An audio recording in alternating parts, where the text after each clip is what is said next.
Today, we journey back to the desperate years of the 1930s drought, an era when much of New South Wales was cracked, thirsty earth, and communities clung to survival with grit and dust-stained hands.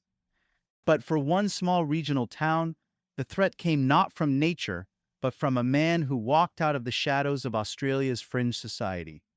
His name was Albert Andrew Moss, though the people of Dubbo would remember him by another, Mad Mossy. The investigation into Mossy's horrific crimes would test the courage of police, highlight the brilliance of an Indigenous tracker whose skills were unmatched, and expose the gaping holes in a mental health system not fit to deal with cunning killers who knew how to exploit it. By the time the dust settled, the town of Dubbo was at the center of one of the most sensational trials of its time. Albert Andrew Moss was born in 1878, at the tail end of the 19th century, a time when the bush still held mystery, hardship, and danger. He belonged to that class of men Australia came to know as swagmen or swaggies. These were drifters of the Depression years, men with little more than a rolled-up bedroll on their backs, wandering on blistered feet from farm to farm, offering labor in exchange for food and a patch of ground to sleep on. Now, many swagmen were harmless. Some were down on their luck, others were adventurers, poets, or dreamers. Banjo Patterson even immortalized them in verse. But Moss was cut from a darker cloth. He wasn't just a wanderer, he was a career criminal, a predator, and eventually, a serial killer. And yet, Moss was slippery. He understood the loopholes of the time, especially when it came to Australia's mental asylums. He learned that if you played the part of a lunatic, the system would whisk you away from prison bars and into institutions where punishment was lighter and escape easier. He spent 7 years at the Parramatta Lunatic Asylum, until 1933. These asylums were grim places, more warehouses of society's unwanted than havens of care. People were committed for reasons that today seem absurd: domestic trouble, seduction, even nostalgia. Moss, however, was no victim of misunderstanding. He knew exactly what he was doing. One psychiatrist who later examined him described Moss as the most brutal and cunning man I have ever encountered. And when Moss walked out of Parramatta in 1933, it is believed he began killing almost immediately. By the late 1930s, New South Wales was parched. Drought gripped the countryside, and desperation was in the air. In this bleak setting, Moss cemented his reputation. He roamed the Narromine district, camping along riverbanks and creek reserves. For swagmen and travelers, crossing paths with Moss was often a death sentence. Authorities linked him to at least 3 men who vanished near Narromine. William Henry Bartley, a 41-year-old laborer from Sydney, traveling by bicycle after losing his job.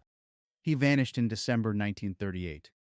Timothy O'Shea, a 61-year-old gold prospector, known to carry cash. He disappeared later that same month. Thomas Robinson, a 68-year-old pensioner, gone by January 1939. Moss's pattern was chilling.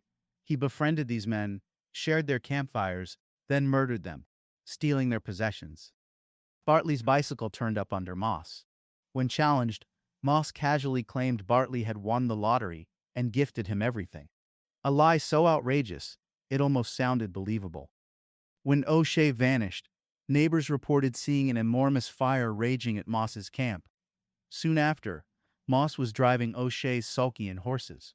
Then came Robinson. Again, a fire. Again, a disappearance. And again, Moss vanished with the man's belongings. Locals whispered. The police began piecing the puzzle together. And in custody, Moss would boast coldly, almost proudly, that he had killed up to 13 men across New South Wales. Imagine for a moment the terror this sparked in bush communities.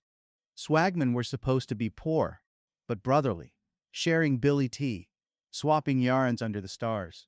But now, any man with a swag might be carrying not just hunger, but murder in his heart. Enter Detective Sergeant George Frankish, head of the Western District CIB in Dubbo. Frankish was a determined officer, respected and sharp, but even his skill wasn't enough to solve the mystery alone. For that, the police turned to a man whose name deserves to be remembered: Alexander Tracker Riley. Riley was Wiradjuri, and the first Aboriginal police sergeant in New South Wales. His skill was legendary. He could read the land the way most of us read a book. A snapped twig, a smudge in the dust, ants crawling oddly around disturbed ground, nothing escaped him. And in Moss's case, Riley was indispensable. At Narromine, Riley followed faint trails leading to campfire sites. He sifted through ashes by hand and found what no one else could: charred human bones. At another fire, he discovered teeth, buttons, a blood-stained shirt, and a pair of spectacles later identified as belonging to Timothy O'Shea. On Mac's Reserve, Riley uncovered part of a human vertebra. Piece by piece, he laid bare the horror Moss had tried to burn away. It's worth pausing here to reflect. Without Riley's cultural knowledge and unrelenting effort, Moss might have slipped through the cracks. His victims swallowed by the bushfires of his camps might never have been named. Instead, Dubbo became the stage for one of the most sensational trials of the era. Host, when Moss faced the Dubbo Criminal Court in 1939, the courtroom overflowed with tension. Reporters packed the press benches. Locals craned for a glimpse of the man whispered about as Mad Mossy. The defense, led by Mr. S. Redshaw, tried every trick.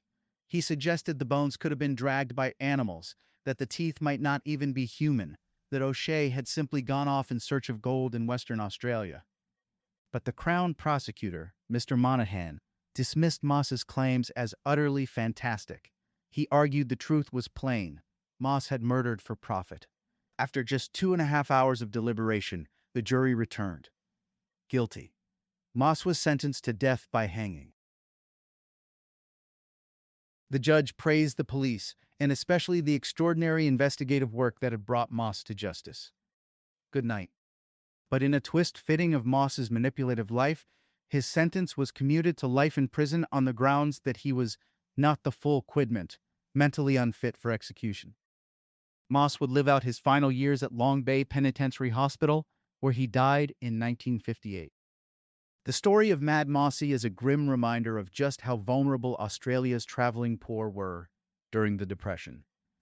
But it is also a story of remarkable justice, of a community that would not let its missing vanish without answers, and of a Wiradjuri tracker whose brilliance shone through prejudice to deliver the truth.